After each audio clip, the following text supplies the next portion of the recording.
भुटानमा मानवाधिकार र लोकतन्त्रको लामो लडाईँ लड्नुभएका टेकनाथ रिजालले लेख्नुभएको निर्वासन पुस्तक हामी वाचन गरिरहेका छौँ। यो पुस्तकको अब हामी 9औं अध्याय वाचन गर्दैछौँ। सन् 1985मा अत्यन्त नाटकीय ढङ्गले नागरिकता अधिनियम संशोधन गरियो र त्यस संशोधित अधिनियमका आधारमा विवाह सम्बन्धी नियम एवं भूमि सम्बन्धी नियम अर्थहीन बनाइए। यसैका आधारमा कसरी जनगणना कार्य प्रारम्भ गरियो भन्ने बारे बताइसकिएको छ। यो पछिल्लो जनगणना कार्य र सन् 1964 देखि सन् 1966 सम्म भएको पछिल्लो जनगणना कार्यको तुलनात्मक चित्र समेत प्रस्तुत भइसकेको छ। यहाँ प्रश्न उठ्छ, त्यसो भए सन् 1985मा नागरिकता अधिनियम संशोधनको नाटक मञ्चन गरिसकेपछि भुटान सरकार के गरेर बस्यो र लोछाम्पा समुदायका प्रतिनिधिले यस समयावधिमा के हेरेर बसे? विशेष गरेर लोछाम्पा समुदायका तर्फबाट निर्वाचित प्रतिनिधिका हैसियतले मैले र म जस्ता अन्य लोछाम्पा पदाधिकारीले के गर्यौं त भन्ने स्वाभाविक जिज्ञासा पाठकका मनमा अवश्य उब्जन सक्छ। यो 3 वर्षको अवधि अर्थात् सन् 85 देखि जनगणना प्रारम्भ गरिएको सन् 88 सम्मको अवधि हामी लोछाम्पा प्रतिनिधिका लागि, विशेष गरेर मेरा लागि आन्तरिक सङ्घर्षका दिन थिए भने भुटान सरकार पर्ख र हेर भन्ने रणनीतिमा थियो। नागरिकता अधिनियमको संशोधनले न भुटानी जनता सन्तुष्ट थिए, न लोछाम्पा प्रतिनिधि सन्तुष्ट थिए, न म आफै सन्तुष्ट थिएँ। यो एउटा अन्तर्द्वन्द्वपूर्ण स्थिति थियो। थिम्पू दरबार र यसका आसेपासे यस संशोधित अधिनियमको कार्यान्वयन गर्न चाहन्थे। हामी लोछाम्पा समुदाय यसलाई कुनै पनि शर्तमा लागू हुन दिनुहुन्न भन्ने पक्षमा थियौँ। म राजधानी बाहिर रहेका अवस्थामा थिम्पूमा नागरिकता सम्बन्धी संशोधित अधिनियमलाई कार्यान्वयन गर्ने कार्यविधि निर्माण गर्न उच्चस्तरीय समिति बनाइएछ। राजा स्वयं त्यस समितिका अध्यक्ष हुनुहुन्थ्यो। दागो छिरिङ गृह मन्त्रालयका तर्फबाट त्यसका सचिव थिए। पूर्वी इलाकाबाट रजिस्ट्रेसन विभागका निर्देशक डासो कर्मा सदस्य थिए र मलाई लोछाम्पा समुदायको प्रतिनिधिका हैसियतले सदस्य राखिएको रहेछ। थिम्पू फर्किएर आएपछि दागो छिरिङले मलाई यस सम्बन्धी सूचना दिए। नागरिकता संशोधन सम्बन्धी विवादास्पद विषयप्रति मेरो चित्त नबुझिरहेकै अवस्थामा त्यस संशोधित विधानको कार्यान्वयनका लागि कार्यविधि निर्माण गर्ने समितिमा बस्नु मेरा लागि चुनौतीपूर्ण काम थियो। यस समितिमा बसेर केही सुधार गर्न सक्छु कि भन्ने एकातिर झिनो आशा थियो भने अर्कातिर मलाई नै यस समितिमा राख्नको तात्पर्यप्रति म सशङ्कित थिएँ। नभन्दै मेरो आशंका सही साबित भयो। दागो छिरिङले मलाई जुन कुरा बताए त्यो मेरा लागि आपत्तिजनक थियो। उनले मलाई भने सन् 1980 देखि 82 सम्म वितरण गरिएका नागरिकता परिचय पत्रमा कतिपय त्रुटिहरू भेटिएका छन्। रजिस्ट्रेसन विभागका कर्मचारीका गल्तीका कारण परिचय पत्रमा उल्लेख भएका विवरणहरू सही नभएका पाइएका छन् भने नागरिकता परिचय पत्रमा टाँस्नका निमित्त खिचिएका फोटा यान्त्रिक त्रुटिका कारण स्पष्ट नभएका र बिग्रिएका अवस्थामा छन्। यसका कारण कतिपय ठाउँमा सही नागरिक परिचय पत्र वितरण गर्न सकिएको छैन। कतिपय वितरण गर्न लागि परिचय पत्रमा भएका त्रुटिका कारण ती गाउँलेले सही परिचय पत्र माग गर्दा रजिस्ट्रेसन विभागका मानिसले फिर्ता लिएका पनि छन्। यसबाहेक गृह मन्त्रालय समक्ष कतिपय विदेशी नागरिकले भुटानमा लामो समयदेखि बसोबास गरेको आधारमा नागरिकता परिचय पत्र पाउँ भनी निवेदन दिएका मामिला थाती छन्। सरकारले यस्ता इच्छुक मानिसलाई नागरिकता दिने कानुनी संरचना निर्माण गरे पनि आजसम्म यी काम गर्न सकेको छैन। अब यस समितिले ती सबै थाती काम सुल्झाउने प्रयास गर्नेछु। दागो छिरिङले यति भनुन्जेल म ध्यानपूर्वक उनका कुरा सुनिरहेको थिएँ। तर त्यसपछि उनले जुन प्रस्ताव म समक्ष राखे त्यो मेरा लागि आपत्तिजनक थियो। उनले भने बमोजिम चाहे 1980 देखि 82 सम्म रजिस्ट्रेसन विभागका कर्मचारीका त्रुटिले नागरिकता परिचय पत्र नपाएका मानिस हुन् वा यान्त्रिक गडबडीका कारणले तस्बिर बिग्रिएर नागरिकता परिचय पत्र नपाएका मानिस हुन्, ती सबैलाई नागरिकता परिचय पत्र वितरण गर्ने निर्णय भएको छ। तर त्यस्ता मानिसलाई नागरिकता परिचय पत्र प्रदान गर्न तस्बिर खिच्नु अघि उनीहरूले यस समिति समक्ष अन्तर्वार्ता दिनुपर्छ र त्यस अन्तर्वार्तामा उत्तीर्ण हुनुपर्दछ। दागो छिरिङले ती नागरिकता परिचय पत्र लिन चाहने मानिसले परीक्षामा उत्तीर्ण हुनुपर्ने जुन शर्त बताए त्यस शर्त अनुसार त्यस्ता उम्मेदवारले कक्षा 10सम्मको जोङ्खा भाषामा पारङ्गत भएको हुनुपर्ने, भुटानको इतिहासबारे पूर्ण जानकारी राखेको हुनुपर्नेछ। उनका अनुसार यसरी जोङ्खा भाषामा उत्तीर्ण भएका र इतिहासबारे जानकारी राख्ने घरमुलीले नागरिकता परिचय पत्र पाएपछि घरमुलीका सन्तानले पनि यस प्रकारका परीक्षणमा उत्तीर्ण भएपछि मात्र नागरिकता परिचय पत्र दाबी गर्न पाउनेछन्। उनको भनाइ सुनिसकेपछि मैले भने, दासो यो कुरो कसरी सम्भव छ? यसअघिको हाम्रो देशको नागरिकता सम्बन्धी कानुनमा जोङ्खा भाषामा उत्तीर्ण र इतिहास बारेको जानकारी अनिवार्य थिएन। तपाईँ स्वयंले जोङ्खा भाषा पढ्नु भएको छैन। जोङ्खा भाषा हामी देशभित्र भर्खरै प्रचलनमा ल्याउँदैछौँ।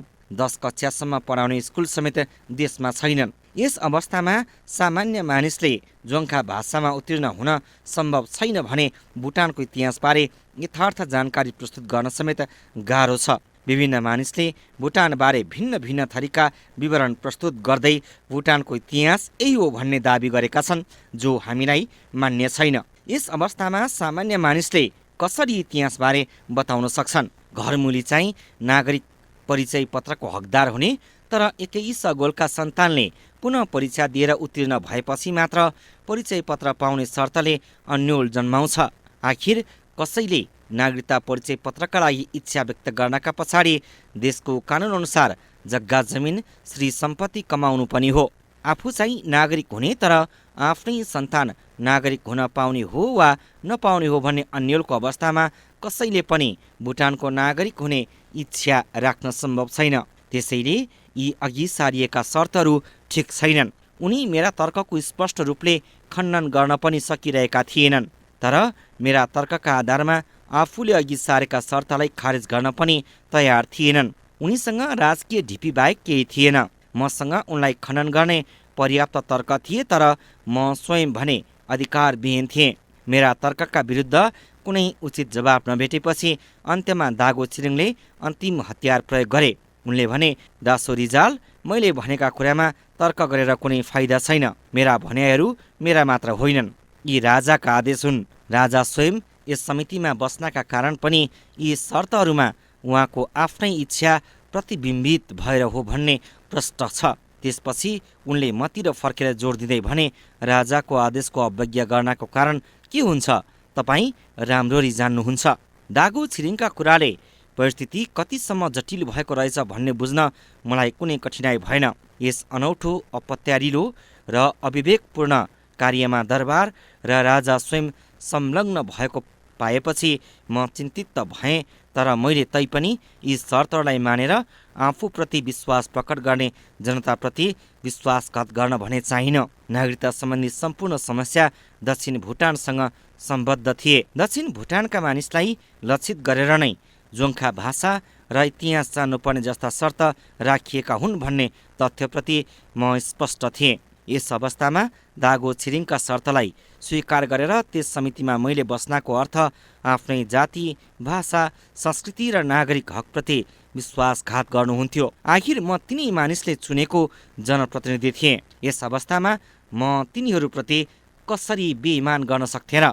अन्ततः मैले दागो छिरिङलाई भने, ठिकै छ दासो, तपाईँले भनेका शर्तहरू यदि राजाका इच्छा हुन् भने पनि म यस राज इच्छाको समर्थन गर्न असमर्थ छु। कृपया राजालाई विनम्रतापूर्वक भनिदिनुहोस् मलाई यस समितिमा नराखियोस्। यति भनेपछि त्यो दिनको सभा कुनै निष्कर्ष बिना टुङ्गियो। यस संवादपछि के कस्ता प्रतिक्रियाहरू भए त्यसबारे मलाई कुनै जानकारी भएन। त्यस कथित समितिले के कस्ता कार्य गर्यो त्यो पनि सार्वजनिक भएन।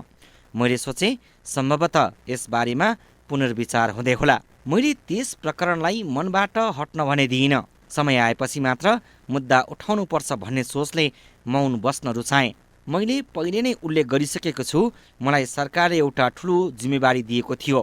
त्यो थियो भ्रष्टाचार छानबिनको काम। यस छानबिनमा म निकै गहिरोसँग लागेको थिएँ। विदेशबाट देश विकासका लागि भनेर आएका सहयोगलाई कसरी माथिल्लो तहका मानिसले व्यक्तिगत सुखसहेल, मोजमजा र विलासमा खर्च गरिरहेका थिए र कसरी ग्रामीण जनतालाई सित्तैमा काममा जोताइएको थियो उनीहरू कति सताइएका थिए भन्ने प्रमाणसहितका विवरण सङ्कलन गरेर म ती विवरणका आधारमा अन्तिम प्रतिवेदन तयार गर्न व्यस्त थिएँ। त्यस प्रतिवेदनलाई राजा समक्ष बुझाउँदा मुलुकको यथार्थ चित्र राष्ट्रप्रमुखका सामु प्रष्ट हुने मेरो विश्वास थियो। मैले सोचेको थिएँ भ्रष्टाचारले खोक्रो पारेको देशप्रति चिन्तित राजालाई यस प्रतिवेदनले भ्रष्टाचारलाई कारबाही गर्न बाटो खोलिदिनेछु। मलाई यस निष्कर्षमा पुग्दा किन पनि सन्तोष लागेको थियो भने नागरिकता अधिनियम संशोधन प्रकरणमा षड्यन्त्रपूर्ण ढङ्गले लागेका प्राय सबै भ्रष्टाचारमा मुछिएका थिए। मेरो सोचाइ थियो यस्ता भ्रष्टहरूको चङ्गुलबाट राजालाई मुक्त गरेपछि म नागरिकता अधिनियम संशोधनमा भएको त्रुटिलाई सच्याउनु पर्छ भनेर राजालाई सहमत बनाउनेछु। तर मेरो सोच कति गलत रहेछ त्यो पछिल्ला घटनाले पुष्टि गरे। म राजालाई घेराबन्दीमा राख्ने भ्रष्टहरूलाई पन्साएर देशहितको काम अघि बढाउन चाहन्थे। तर भ्रष्टाचारीहरू पनि कमजोर थिएनन्। उनीहरूले सम्भवतः आभास पाइसकेका थिए भ्रष्टाचार छानबिन सम्बन्धी मैले तयार गरेको अन्तिम प्रतिवेदन राजाका प्रस्तुत भएपछि उनीहरू अप्ठ्यारोमा पर्न सक्छन्। त्यसैले उनीहरू राजाको ध्यान अन्यत्र मोड्ने उपायको खोजीमा मग्न रहेछन्। अन्ततः उनीहरू नै सफल भए। राजालाई मैले भ्रष्टाचार सम्बन्धी प्रतिवेदन बुझाइसक्नु अघि नै दक्षिण भुटानमा जनगणना सम्बन्धी काम अघि बढाइयो। नागरिकता अधिनियम संशोधनको काम भुटानको सामाजिक संरचनालाई हल्लाउने घटना थियो। त्यही संशोधनलाई आधार बनाएर दक्षिण भुटानमा सन् 1988मा प्रारम्भ गरिएको जनगणना कार्यको शैलीले गाउँ आतंकित हुन पुगे। फलस्वरूप जनगणना सम्बन्धी उजुरी बोकेर थिम्पूमा म कहाँ उनीहरूको घुइँचो लाग्न थाल्यो। वास्तवमा गाउँलेहरू म कहाँ उजुर बोकेर आउनुपर्ने होइन, म भुटानमा राजकीय सल्लाहकार परिषदको सदस्य थिएँ, जसको काम मुलुकको नीति निर्माणको तहमा बसेर राजा समक्ष सल्लाह प्रस्तुत गर्नमा सीमित थियो। प्रशासनिक कामको कार्यान्वयन सरकारी कार्यालयका कर्मचारी र जिल्लामा रहेका जोङदाले गरिदिनुपर्ने हुन्थ्यो। जनतालाई कर्मचारीले अनावश्यक दुःख दिए भने जोङदाले नै कुरा सुनिदिनु र समस्याको समाधान निकाल्नुपर्ने हुन्थ्यो। तर यहाँ अवस्था बेग्लै थियो। कर्मचारीबाट सताइएका गाउँलेका कुरा सुनिदिनाको साटो जोङदा स्वयं नै जनतालाई सताउने काममा संलग्न भएका कारण आफूले सुनेका जनप्रतिनिधि समस्या गुनासो गर्दा कतै समस्याको समाधान भइहाल्छ कि भन्ने झिनो आशा लिएर उनीहरू म कहाँ आउँथे। गाउँलेका कुरा सुनेर म स्वाभाविक रूपले चिन्तित हुन्थे। वर्षौँ वर्षदेखि आफ्नो भूमि ठानेर भुटानमा बसोबास गरी आएकाहरूका सामु आफ्नै अस्तित्वमाथि सङ्कट आइलागेको थियो। लिखित र मौखिक उजुरीसहित म कहाँ आउनेमा चिराङका तत्कालीन मण्डल पूर्ण बस्नेत पनि थिए। उनले मलाई गाउँमा भइरहेको जनगणना टोलीको ज्यादतीको विवरण अघि सार्दै भने उनीहरू गाउँलेलाई सन् 1958 भन्दा अघि भुटानमा बसेका प्रमाण माग्थे र जो यस्ता प्रमाण दिन सक्दैनथे तिनलाई अनागरिक घोषित गर्थे। गाउँलेबाट हुने कुनै प्रतिकारको अर्थ थिएन। उनीहरूलाई सरकारी कर्मचारीका विरुद्ध कुनै प्रश्न सोध्ने अधिकार थिएन। दक्षिण भुटानका निमुखा नागरिक रातारात मुलुकविहीन बनाइदिए थिए, तर विश्व यसबाट अनभिज्ञ थियो। दक्षिण भुटानी नेपाली भाषा भाषीको भोक र निन्द्रा अचानक हराएर गयो। उनको आफ्नो अस्तित्व सङ्कटमा थियो। आफ्ना सन्तानको भविष्य अन्योलपूर्ण बन्दै थियो। सहाराको खोजीमा भौतारिँदै गाउँले कहिले कस कहाँ पुग्थे, कहिले कस कहाँ। तर उनीहरूप्रति सहानुभूति राख्ने गाउँका जनप्रतिनिधि मण्डलहरूलाई सरकारले पहिले नै पदबाट खारेज गरिसकेको थियो। जब नागरिकता अधिनियमको संशोधन भयो त्यति नै बेलादेखि दक्षिण भुटानमा असन्तोषका स्वर सुनिन थालेका थिए। सरकारी आशयको विरोधमा कतिपय लोछाम्पा समुदायका निर्वाचित मण्डल र सांसद समेत थिए। यस्ता जनप्रतिनिधिलाई सरकारले खारेज गरिसकेको थियो। गेलेफुका सांसद हरि अधिकारीलाई पदच्युत गरिएको थियो भने विदेशी महिलासँग विवाह गरेको अभियोगमा चिराङका सांसद लोकनाथ बस्नेतलाई पदच्युत गरिएको थियो। सर्भाङका सांसद नारायण अधिकारी समेतलाई यस्तै षड्यन्त्रको शिकार बनाई पदबाट हटाइएको थियो भने दागा पेलाका सांसद केबी चौहानलाई कडा कारबाहीसहित 1 महिनासम्म बिहान 7 बजेदेखि साँझ 4 बजेसम्म ढुङ्गा बोकाउनु भन्ने आदेश गृह मन्त्रालयबाट जारी गरी त्यसको प्रतिलिपि राजकीय सल्लाहकार परिषदको कार्यालयमा पठाइएको थियो।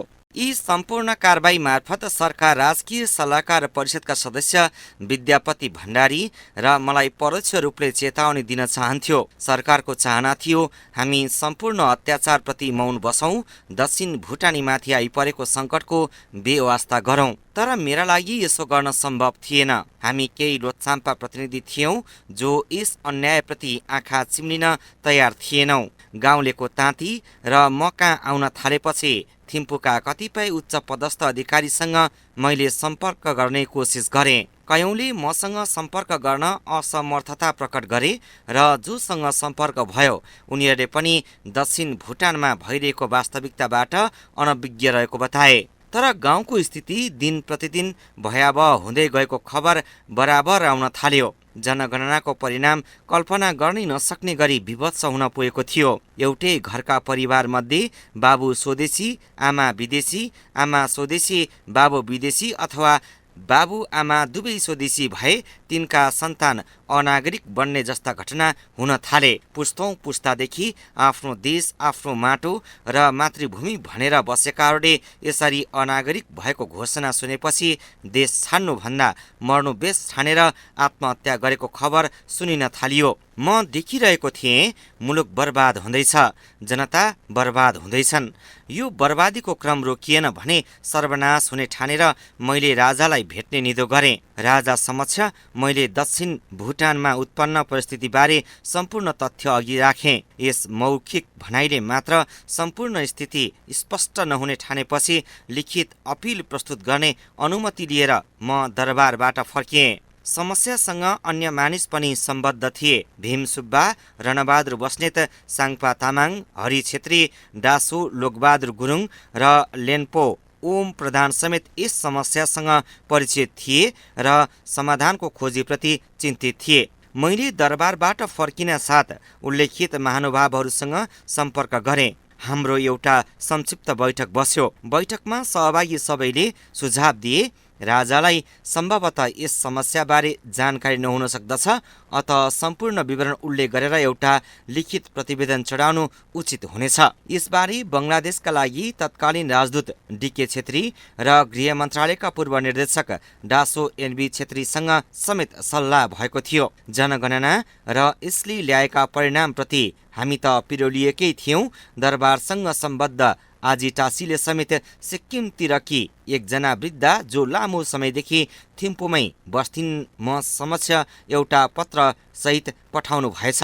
उनको समस्या समेत दक्षिण भुटानका मानिससँग मिल्दोजुल्दो थियो। अन्ततः अपिल लिएर राजा कहाँ जाने निर्णय भयो र समकक्षी डासो विद्यापति भण्डारी र मैले सन् 1988 9 अप्रिलका दिन राजा समक्ष उक्त अपिल चढायौं। हाम्रो अपिल ग्रहण गर्दै पढ्नु अघि नै राजाले भन्नुभयो, मेरो सरकारले विदेशी नागरिकसँग वैवाहिक सम्बन्ध गाँसेर आजका दिनसम्म भुटानमा बसोबास गरिआएका दम्पतिलाई विवाह प्रमाणपत्र वितरण गर्नेछ।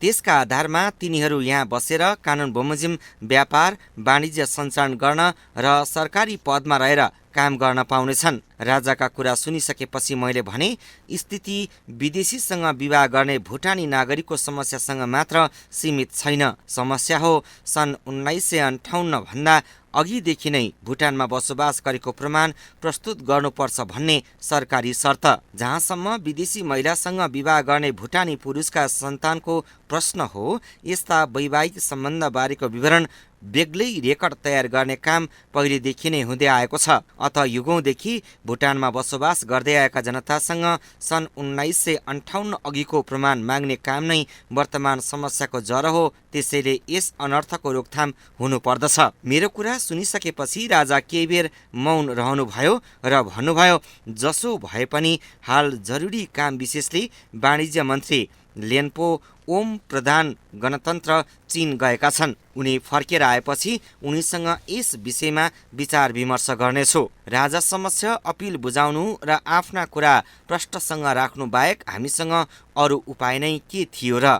ओम प्रधान चीनबाट फर्केर आएपछि केही होला भन्ने ठानेर हामी उनकै आगमनको प्रतीक्षामा बस्यौं। दक्षिण भुटानका गाउँमा जनगणना टोलीका मानिसले गर्ने गरेका अत्याचारका घटनामा कुनै कमी आएको थिएन। त्यसैले पनि ओम प्रधानको आगमनको आवश्यकता हाम्रा लागि अझ खर्केको थियो। केही दिनपछि उनी चीनबाट फर्किए। यो खबर थाहा पाउनासाथ मैले अन्य केही लोछाम्पा समुदायका मित्रहरूसहित उनलाई पनि मेरो घरमा आमन्त्रण गरेँ। ओम प्रधान आउनासाथ हामीले राजा समक्ष चढाएको अपिल र राजाबाट भनिएका कुराबारे उनलाई अवगत गरायौँ।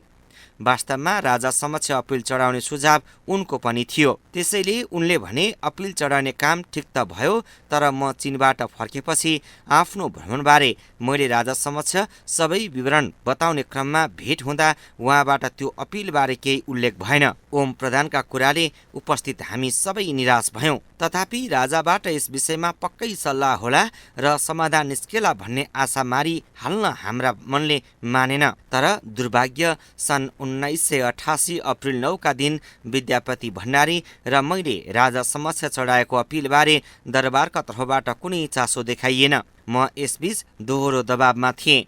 एकातिर दक्षिण भुटानमा भएको जनगणनाले मचाएको वितण्डा र अर्कातिर भ्रष्टाचार छानबिन सम्बन्धी प्रतिवेदनमा परेका सम्भावित मानिसको कचकच। भ्रष्टाचार छानबिन प्रतिवेदनको सूचीमा नाम परेकाहरूले अनौपचारिक सूत्र मार्फत आफ्नो स्थितिबारे सम्भवतः चाल पाइसकेका थिए।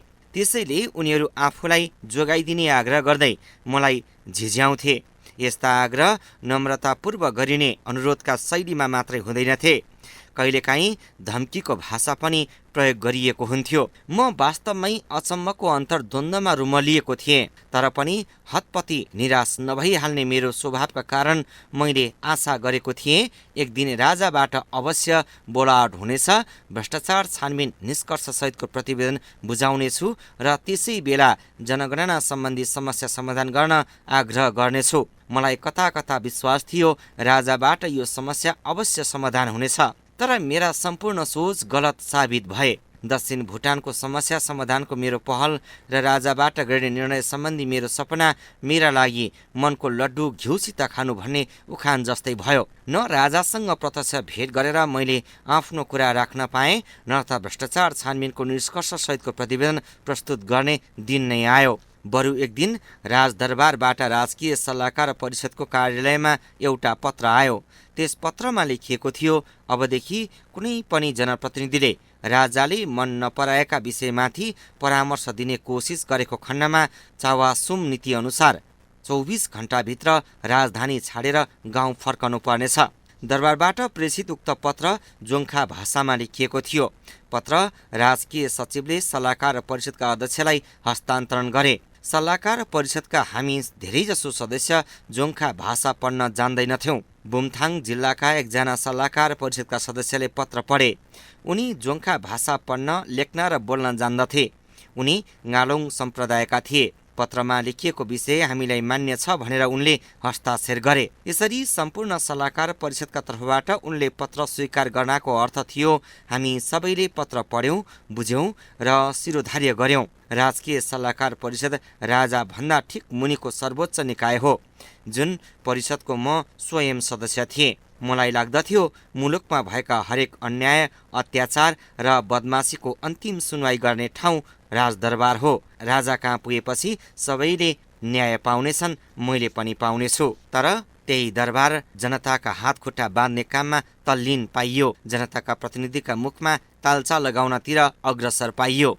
ती दिनहरूमा हामी सल्लाहकार परिषदका सदस्यको स्थिति कवि लेखनाथ पौड्यालले वर्णन गर्नुभएको पिजडाको सुगा झैँ थियो। गरिब गाउँले हामी समक्ष गुहार माग्न आउँथे। हामी स्वयं भने पखेटा फिजाउनाको साटो दोबारेर बस्न बाध्य थियौँ।